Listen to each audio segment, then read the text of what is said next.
water available for use.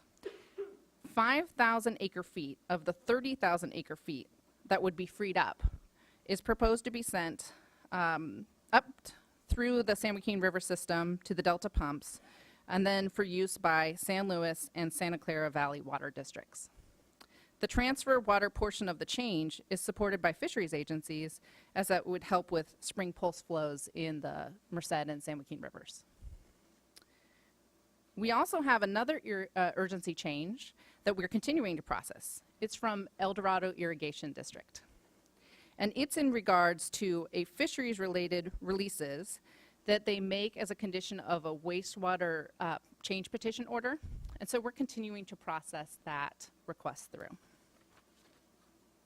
So next I'm going to transition to water transfers. First, in terms of big picture, the governor's drought proclamation calls for the water boards and Department of Water Resources to streamline the transferring of the processing of water transfers. So we continue to meet with Department of Water Resources and U.S. Bureau of Reclamation and the fisheries agencies every 2 weeks to discuss the streamlining process. We also just announced that on April 29th, we're going to hold a public listening session to gather the public's input on how to streamline water transfers. Yeah, and that listening notice is up on our drought webpage. So as far as the actual transfer requests that we've received here at the board, last Friday, we issued an order granting U.S. Bureau of Reclamation and Department of Water Resources their consolidated place of use. So that's one of our targets, and we met that target. What that does is it provides for a transfer of up to 277,863 acre feet of water. It's basically sharing the place of use of the federal and state projects south of Delta. This allows the agencies to more efficiently and effectively distribute water to area of need. Per the petitioner's request, that consolidated place of use goes into effect May 1st, and it lasts for 1 year from that date. So the order was granted, but they asked for the effective date to be May 1st. Since mid-March, we received one new transfer request. That's the Merced Irrigation District urgency change transfer that I already went over. Finally, we're continuing to process 3 other transfer requests, which I described in my last update to you. One is from Placer County Water Agency to East Bay Mud, and that involves fishery flows in the Lower American River and also supplying additional water to East Bay Mud. It's picked up at Freeport, the Freeport in the Sacramento River. And then the other 2 transfer requests we continue to work on are from Reclamation District 2026 and 756 in the Delta. So they're in Delta transfers to semi-tropic. So the Placer County Water Agency transfer, the noticing period closed, and we received 4 comments. So we're working on putting together the order on that request. And on the 2 Reclamation District transfers, the public noticing period closes tomorrow, April 2nd. So finally, my third topic area was just to highlight how we've been working with some of the local communities that are at risk of running out of water supply. And California Department of Public Health maintains a list on their website of those communities that are at risk of running out of supply.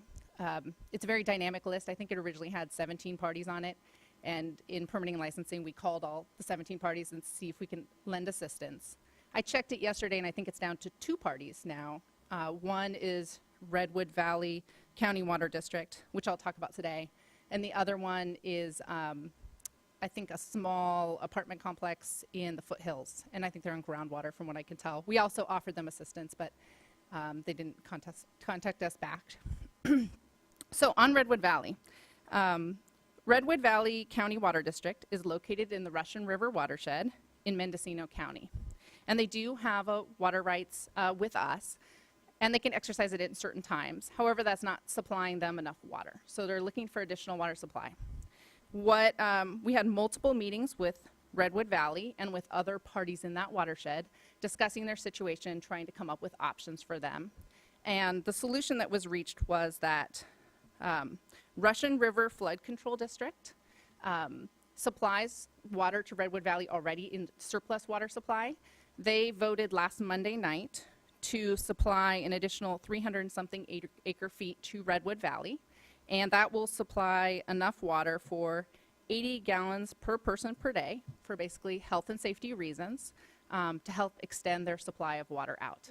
And our role in that is that the flood controls permit is with us, so they needed to check to make sure that Redwood Valley could be supplied using that permit, which we confirmed they could be. So it looks like Redwood Valley's in fairly good shape. They're always probably looking for more supplies, and we'll continue to work with them moving forward.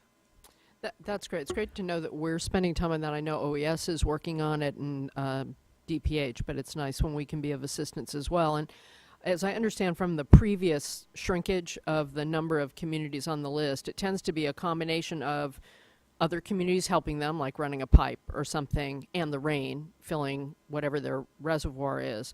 There's, as the summer progresses, we're going to have folks with groundwater and other issues that we'll continue to work with. So presumably that issue is, while abated for a while or ameliorated for a while by the rains, will come back as the summer progresses. So we'll have to stay on watch. But it's good to know that that many are off the list. Yeah, like I said, it's a dynamic list, and we keep our eye on it and offer the assistance that we can. That's good. So if you have no other questions, then I'll turn it over to John O'Hagan.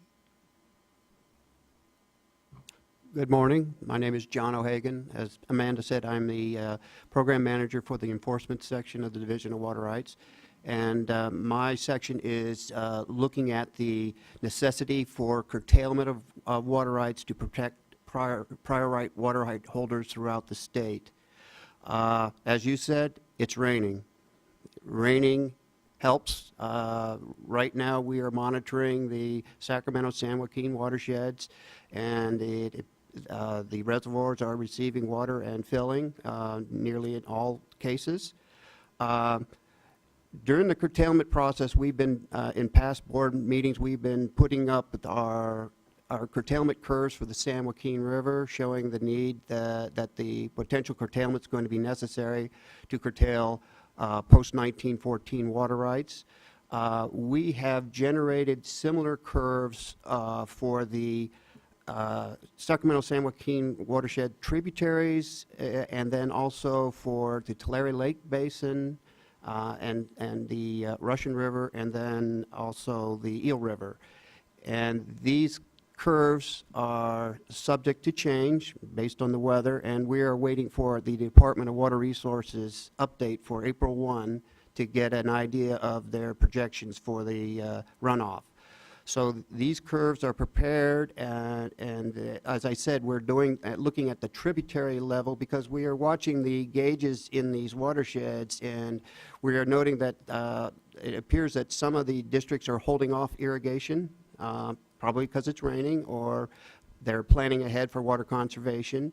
But we do see the need for potential curtailment, for example, in the Stanislaus River, Tuolumne and Merced River, unless the update changes, that would be necessary in perhaps in April, and then following that, some of these other watersheds may be as in May, depending on the runoff situation. In the Tulare Lake Basin, that would be like the Kings River, Kaweah River, Tule River, and Kern River. That watershed is in worse condition, and the curtailment process suggests that they may need a need for post-14 water right curtailments sooner than the other watersheds. But those watersheds are also, through historic court litigation and settlements, they are monitored by a water master. And they are regulating that flow. So staff is in contact with those water masters to see if they are indeed regulating it for prior right protection, and then other issues, and whether there is a true need to do any curtailment of the post-14 water rights. In addition to the curtailment process, we are working with UC Davis on a real-time model that uses the flow forecasts from the National Weather Service and distributes those flows to tributaries of the watershed to get an idea on tributary-based flow conditions on a real-time basis. The model also depletes these watersheds based on our our water right information, and this model is in a state of development, but we are applying those demands and then also comparing it to real-time stream flows to see how the model is correlating to those gauges. And we hope to have information for that model in the future. So as far as curtailment, we would like to get the DWR updates, confirm what we have in the books, and then we will make recommendations at that time. When do you expect to get those updates? I should know by now. I believe we get them April 8th. And that's based on, That will be the April 1 update for the Bulletin 120. okay. So the curtailment charts that you've been showing us in previous meetings, do you have those posted? They are not posted at this time. Since it started to rain, we were going to post them last week. Now we want to update them and then post them at that time based on the updated information. So when do you think that would be? Right after the 8th? Shortly then? after we get the Department of Water Resource information for the April 1 update. All right. So then we'll sometime after April 8th, you'll be able to do that, but it's still raining, so there'll be a conservative caveat to it, presumably. That is correct. We are putting both a 90% flow and then also the 50% flows that we talked about in the past. So we have a range. I have a question about the Merced transfer and wondering how that fits in with the Vernalis standard and what, if so, what kind of contribution would it make to that? Interesting question. I mean, I could take an attempt, but maybe. Well, the Vernalis standard for the pulse flow period is about 3,100 CFS. This is 5,000 acre feet, so it's actually 3,100 CFS a day would be about 6,000 acre feet. So they're meant to be coincident, but that it isn't a very large contributor to that quantity. Right. Well, I assume that, but just on timing. It fits in with the timing. Yes, it would be coincident if it was approved.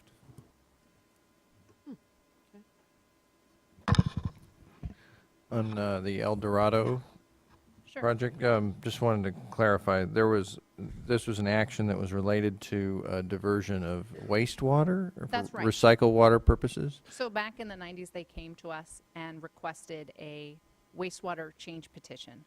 So that's where they've been making historic releases to Deer Creek. And at that time, back in the 90s, they asked to reduce the amount that they were adding of their wastewater into that creek. And we granted that change, but we said that they had to continue to make some amount of release for fisheries and I think riparian vegetation purposes. So now, as a result of the drought, they're asking for a temporary change to, I'd have to look at my notes, but perhaps to reduce it completely, to not be making discharges of treated wastewater into the creek.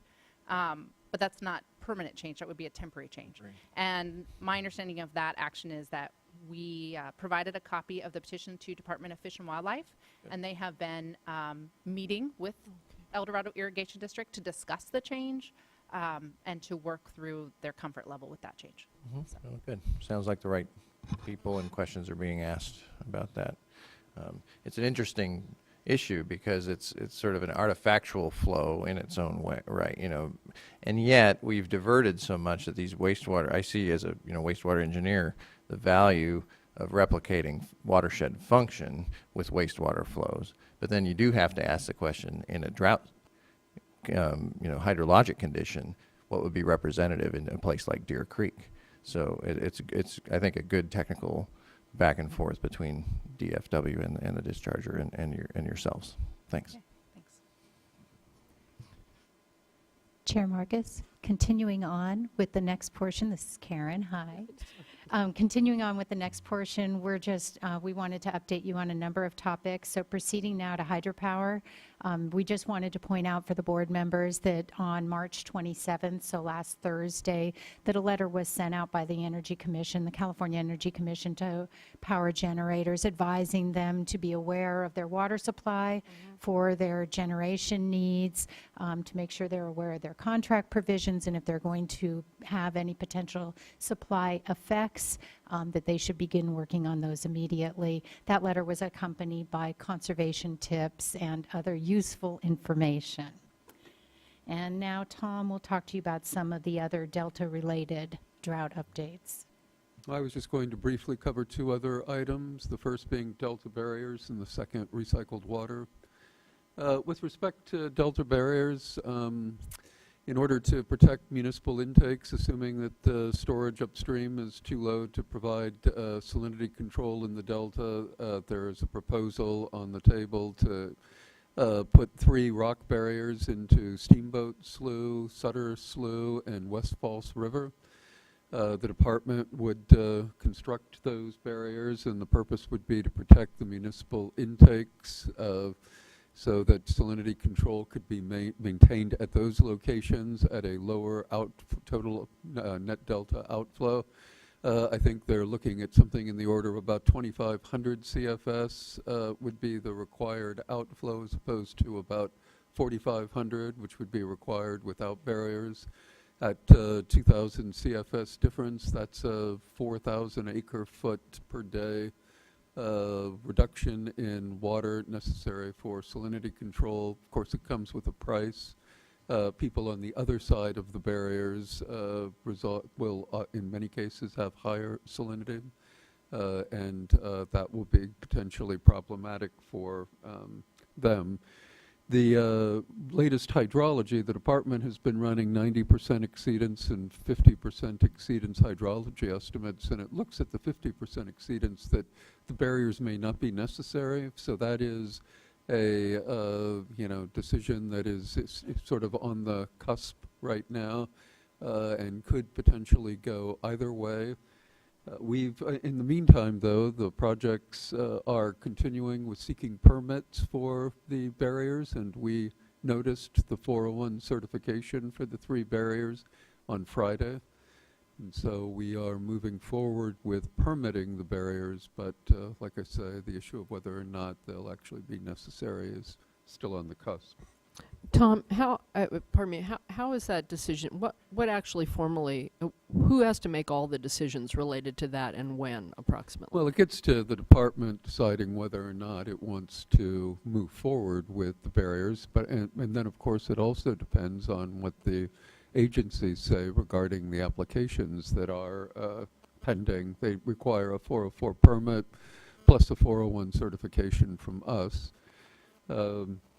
The department, looking at the latest modeling, which was before the storm, was showing what looked to me at the 50% exceedance without barriers to be an acceptable level of carryover storage in the upstream reservoirs. And like I say, that was with no barriers and assuming continued salinity control. At the 90% exceedance, they definitely needed the barriers, but that was before this set of storms, and I think people are leaning more towards the likelihood of the 50% exceedance being the one that's actually operable, and so that's why I characterize it as on the cusp. Second thing was... Sorry, I have a question. What would be the time frame if they were needed? Because I know that with the storm, it's Sure. kind of kicking it down the road. They'll probably start construction in May. Right now, the last version I saw showed the barriers not actually going into place until June 1st. The fishery agencies would prefer that they go in as late as possible, and the projects would prefer that they go in as soon as possible in order to improve salinity control. On the other hand, out-migrating and fish plus the spawning delta smelt could have problems with the barriers, and so there's that dynamic going on that's trying to be weighed. And how long would they stay in place? Until November. Mm. Obviously, we want to get them out before it starts raining next year, we hope. Okay. So the last other issue was recycled water. As you know, last board meeting you approved an 800 million SRF set aside for the recycled water, and I've heard some very good feedback from the industry on that. We're hopeful we'll be able to get that money out. In addition, we're working on a recycled water permit that would be a statewide permit for both ag and landscape and any other Title 22 use, as I understand it. We're modeling it on the Region 2 permit. We have sent it out to the regions for comment. Presently, it's been drafted, and it's out for comment to the regions. I understand that our intent is to try to bring it to the board at the first June meeting. That's the status at this point, and that completes my comments on drought update. Great. If I could just take one more moment, and we put up on the screen our drought year webpage, and I encourage everybody who's interested in any of the temporary urgency change petitions that Amanda talked about, the curtailment information that John talked about, or other information pertaining to Delta-related or other tributary-related activities to go to this page. You can access it off our homepage, and any of the links in the lower grade area will take you to any of the information that we discussed, including spreadsheets containing all of the active as well as approved petitions. And I want to point out it also contains information on the actions that the Deputy Director for the Division of Water Rights approves on her own delegation related to existing permit flexibility. Great. Does it also have a link to the overall state drought.cad. What is it under drought.cad.gov? There is a link to some of the information that's been posted there. I will have to look and see now that that page is up, Yeah. that we have a link under our helpful links section. Helpful links, because that will take people to what all the agencies are doing, not Correct. just us. All right, other questions? All right, we have one comment card, Doug Obigi from NRDC.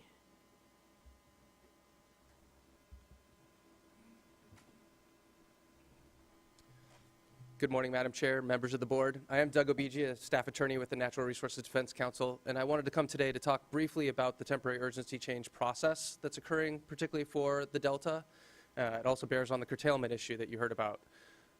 As you know, the board has acted under the executive director to issue a number of temporary urgency changes and has a backlog of protests that have been filed, including protests filed by NRDC and conservation and fishing groups concerned about the unreasonable effect on fish and wildlife from some, but not all of these changes.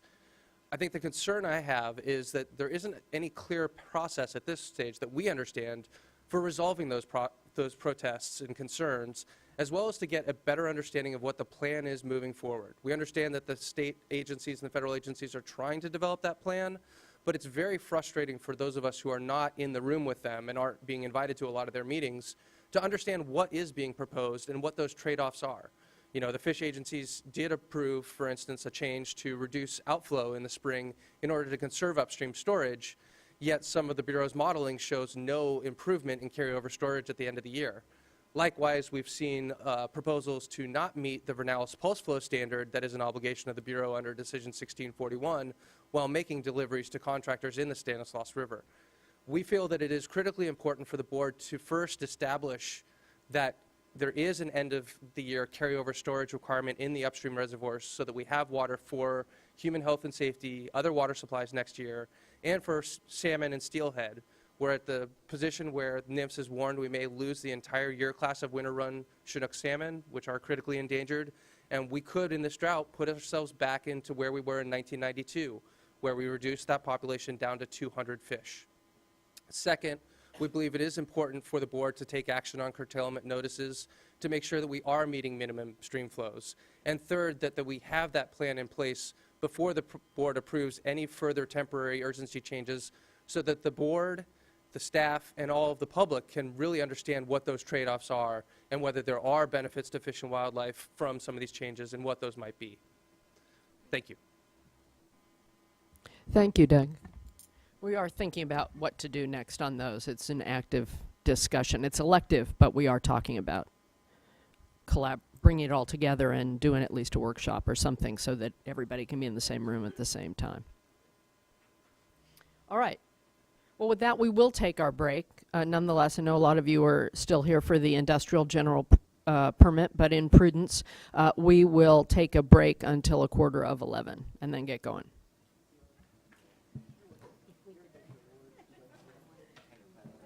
For me, because there's a meeting on recycled water over at the governor's office that I need to go to. Oh, yeah, that's right. Yeah.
Just whatever you feel like. If you get bored or you want to do something else, I just thought it'd be nice for you to get a feel for the players and what it looks like, but it's totally up to you.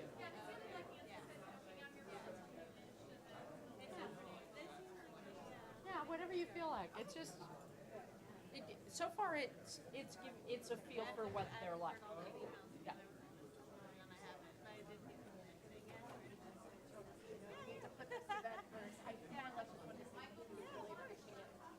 I'm just going to get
team effort.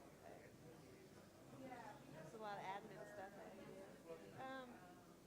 That's me. Greg, sit there.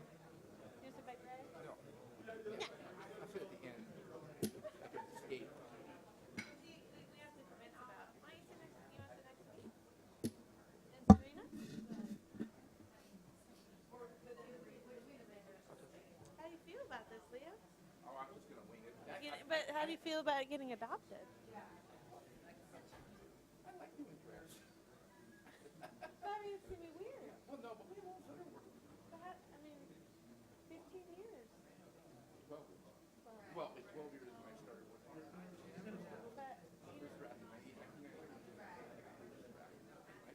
But yeah, I mean, it's been 15 years since one of these is. I don't think Diana's coming, but Phil. I think Phil has his own name tag.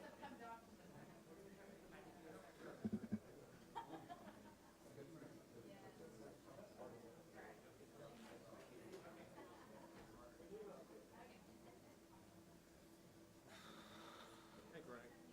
Bill Thunderbird. There's a bunch of stuff. This is a bunch of stuff for Peggy. Getting it across the finish line. You actually did it.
you doing?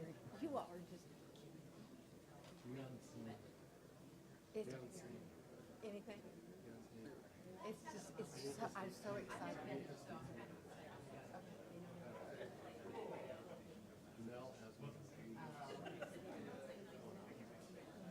Oh, okay, then yeah, we should.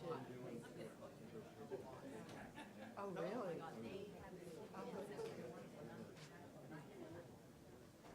Wow, that is so exciting.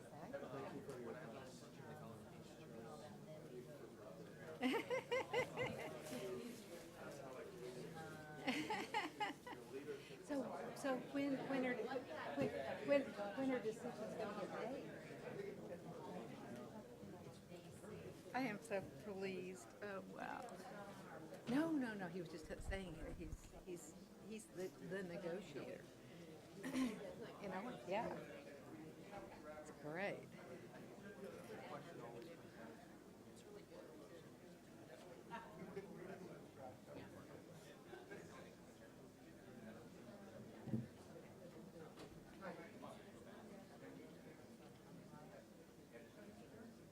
Ooh, that is so nice.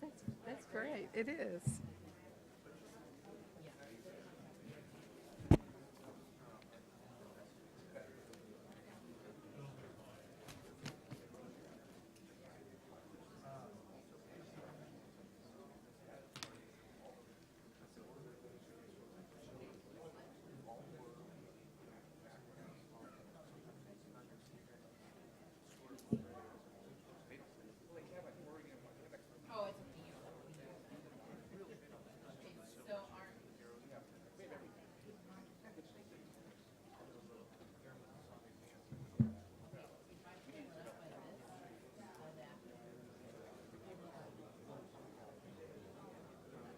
Isn't that wonderful? I love the rain.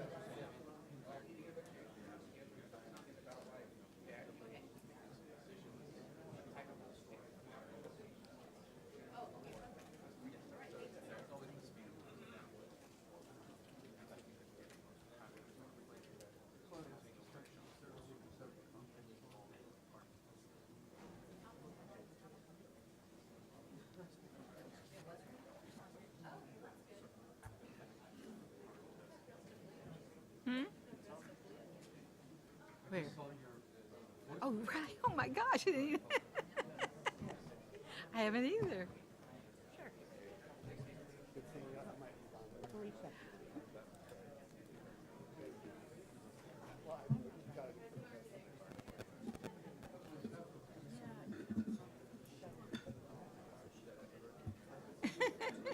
Because I have to go to the governor's office.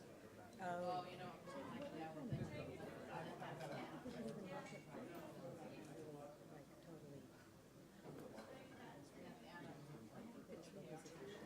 I think it's going to be over by 1.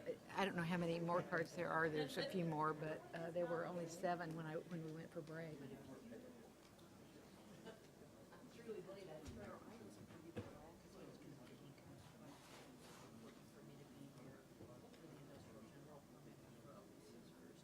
Yeah. I'm just thinking since everybody's here. I think it's fine.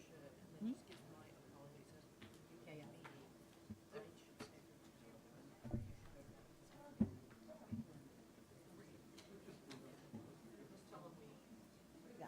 We made a joint decision that you should. I heard there would be one, but I don't know. Yeah.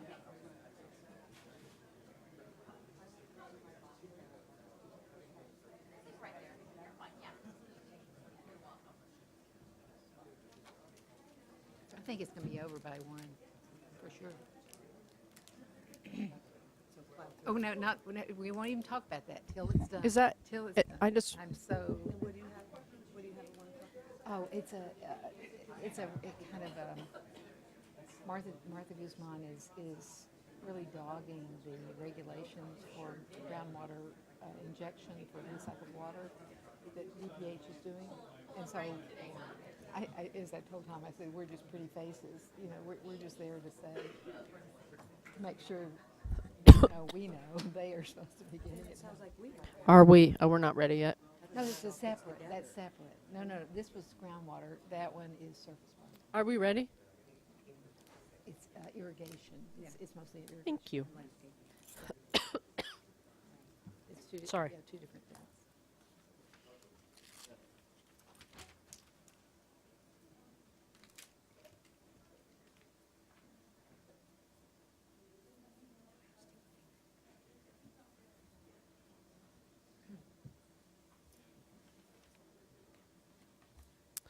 All right, good afternoon. Starting a little bit, well, it's still good morning. It just feels like this afternoon. It is 10:50 and we are reconvening to deal with item number 7. Our plan is to take a lunch break at 1 o'clock. That helps you all with your timing so that we can get a chunk of stuff done before the lunch break, and we'll just see how far we get. If there's a more logical break point a little before or only slightly after, I may take that, but I don't want people's blood sugar to run out, and 1 o'clock is sort of the edge of that. Although, as for those of you who aren't here, there's actually a pretty good little cafe downstairs if you need to get a snack for whatever reason. All right. Mr. Howard, should I go straight to Mr. Gerhardt or go right to Mr. Bishop? Mr. Bishop, you're not as dressed up as everybody else is for this. Almost didn't recognize Leo coming in. I thought maybe we had an additional counsel at the table. Yes, we've given him a promotion. Yes, this is the hearing on the industrial stormwater permit that we have been working on for a number of years. And I will turn it over to Greg Gerhardt. Thank you. Good morning, Board Marcus, members of the board. We're here for the adoption consideration of the industrial general permit. I do have some slides, so when they pop up, I'll start talking about the slides. But in the meantime, I want to actually introduce the team, the whole team. You obviously met Laurel Wardrop earlier this morning. You've met her before. But to her left is Serena Liu, a counsel assigned to this and the construction general permit. And then to Serena's left is Leo Cosentini. In addition to and Phil Wiles, obviously on my right, is part of the team. In addition to the ones at the podium or at the Diaz, we have Rusty Hansen and Reagan Moray that have helped tremendously on this project. So I want to introduce them all and make sure they're acknowledged. There's also going to be, I think, 2 panels that are following my presentation. I don't actually recall who wanted to go first, but I think the Enviro panel had no slides and they wanted to combine their talks to maybe an 8 to 10 minute period of time and follow that or lead that, depending on your choice. The CASCA members would like 10 minutes and they do have some slides. Okay, so my slides are up. So next slide, please. I don't have a clicker here. There it is. I do have a clicker here. So I want to remind everyone that when we started this process a couple of years ago, and then some, we actually did intend to have this follow a certain goal and objective process. And so the goals of this reissuance, to remind everyone, was to improve the performance of the program and this permit in particular. So we feel like we've achieved what is a good step towards a true performance-based model, which might have numerics that are enforceable. This is a performance-based model because it has numerics and a quantitative approach to measuring whether it's being successful or not.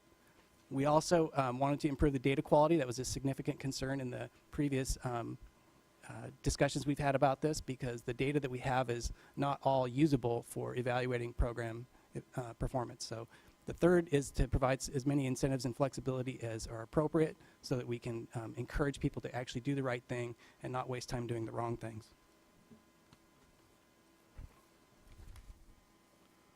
This will be a team presentation too, and we'll try to be as brief as possible. So there are a lot of benefits from this permit that we often don't talk about.